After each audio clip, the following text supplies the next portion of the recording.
तब पृथ्वीराज चौहान ने युद्ध की चुनौती स्वीकार करते हुए सेनापति चामुंडा राय को सेना के नेतृत्व की जिम्मेदारी सौंप दी। अब एक बार फिर रणभूमि सज चुकी थी। महोबा और दिल्ली की विशाल सेनाएं आमने सामने थीं। देखते ही देखते भयंकर युद्ध छिड़ गया। तलवारों की टंकार, घोड़ों की टाप, हाथियों की चिंगाड़ और नगाड़ों की गूंज से पूरा मैदान रणक्षेत्र बन गया। कहते हैं कि इस युद्ध का दृश्य इतना भयानक और विशाल था कि इतिहास में इसकी तुलना सिर्फ महाभारत के कुरुक्षेत्र युद्ध से की जाती है। तभी युद्ध के बीच लड़ते लड़ते उदल पृथ्वीराज चौहान के सामने आ गए। दोनों वीरों के बीच घमासान युद्ध हुआ, जिसमें पृथ्वीराज गंभीर रूप से घायल हो गए। पृथ्वीराज को बचाने के लिए चामुंडा राय और दिल्ली के अन्य योद्धाओं ने मिलकर एक साथ कई दिशाओं से उदल पर हमला बोल दिया। इतने सारे योद्धाओं का प्रहार भी उदल के अदम्य साहस को झुका नहीं सका। उदल उस दिन अपने शवा पर थे। उनकी वीरता का वर्णन आज भी बुंदेलखंड के लोक गीतों में किया जाता है। घोड़ा विचला था उदल का, जिसमें बहे हजारों जवान, आधी जमुना में पानी बहे, आधी में बहे रक्त की धार। एको मारे दुई मर जावे और तीसर खौफ खाए मर जाए। मरे के नीचे जिंदा लुक गौ, ऊपर लोथ लई लटकाए। उदल पर मानो आज भैरवी सवार थी। उनकी तलवार दुश्मनों के लिए काल बन चुकी थी। हर प्रहार के साथ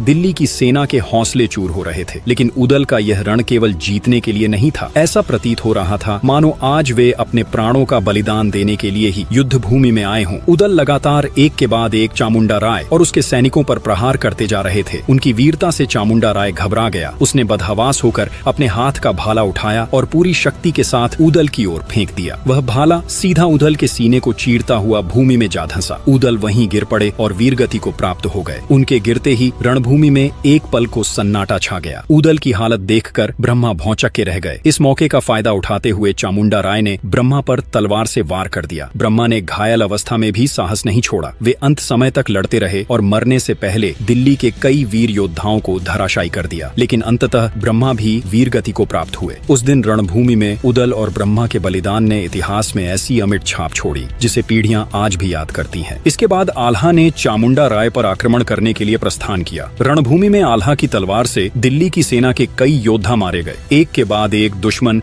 धराशायी होते चले गए। चामुंडा राय आल्हा के भय से भाग खड़ा हुआ।